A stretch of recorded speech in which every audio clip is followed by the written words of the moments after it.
কিন্তু আমি আমার দায়িত্বের জায়গা থেকে আমার মার্কা নৌকা মার্কা, আমার নেতা জননেতা শেখ হেলাল উদ্দিন নয়, তিনি আমার পিতা। পরিষ্কার ভাবে বলে দিচ্ছি, আমি জাতির জনক বঙ্গবন্ধু শেখ মুজিবুর রহমানের আদর্শের আমার নেত্রী মাননীয় প্রধানমন্ত্রী শেখ হাসিনা আমাকে মনোনয়ন দিয়েছেন। আপনারা যদি এখানে আমাকে সুশাসনের ব্যবস্থা না করতে দেন, আমার শক্তি প্রয়োগ করতে হতে পারে, আমাকে সহযোগিতা করবেন। আমাদেরকে এখানে দায়িত্ব নিয়ে পাঠানো হয়েছে, দায়িত্ব আমরা নিয়েছি। আপনারাও আমার দায়িত্ব নিয়ে আমাদের নির্বাচন পার করেছেন। আমি আপনাদের কাছে চিরজীবন কৃতজ্ঞ থাকব। আমি বলে এসেছি, আমি আপনাদের সন্তান, কারো ভাই, কারো ভাতিজা।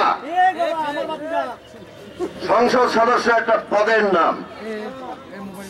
যদি আমাকে রাখতে চান, যদি আমি থাকি, এখন তো 5 বছর আল্লাহ তাআলা থাকার সুযোগ দিছে। আমার প্রথম প্রতিশ্রুতি সোনার বাংলা আর আধুনিক বাগেরহাট যদি করতে হয়, মাদক চাঁদাবাজ দখল মুক্ত বাগেরহাট আগে করতে হবে। আমার কোনো আলাদা ব্যক্তিগত চাওয়া পাওয়া নেই। আপনারা সকলে যদি নৌকার জন্য কাজ করেন, নেত্রীর জন্য কাজ করেন, সেই আমার কাছে সবচেয়ে বেশি আপন। একজন সংসদ সদস্য হয়ে আপনি তো একজন দায়িত্বপ্রাপ্ত একজন ব্যক্তি। এই দায়িত্ব জনগণের ভোটে আমরা নির্বাচিত, তাছাড়া আল্লাহ তাআলা দায়িত্ব দিছে। আর মহান আল্লাহ তাআলা যদি ন্যায় বিচার প্রতিষ্ঠিত না করতে পারি, তাহলে এই দায়িত্বর কোনো মূল্য থাকবে না।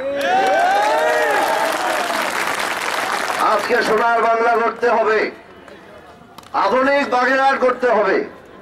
বড় বড় প্রতিশ্রুতি দিয়ে গিয়েছে, কিন্তু এই প্রতিশ্রুতি বাস্তবায়ন হবে মঞ্চে যারা আছেন এবং আমার সামনে উপবিষ্ট যারা আছেন সকলকে দিয়ে।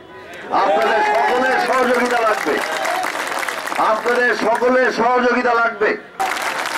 আমাদের মধ্যে নিজেদের ভিতরে যারা আছেন, এত বড় সংগঠন, এত বড় দল, রাতারাতি পরিবর্তন আসে না, আমিও বুঝি সেটা। আমার চাচা একজন বললেন যে আমি বিদেশে পড়াশোনা করেছি। অবশ্যই বিদেশে পড়াশোনা করেছি, ওই বিদেশেও পরিবর্তন রাতারাতি আসে নাই। শত শত বছর ধরে গণতন্ত্রের আন্দোলন চলছে, তারপরে তারা গণতান্ত্রিক প্রতিষ্ঠানগুলিকে তারা শক্তভাবে গড়ে তুলতে পারছে।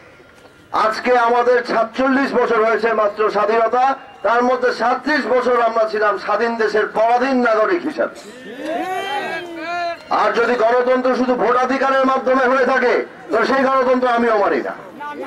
গণতন্ত্র আজকেও থাকতে হবে।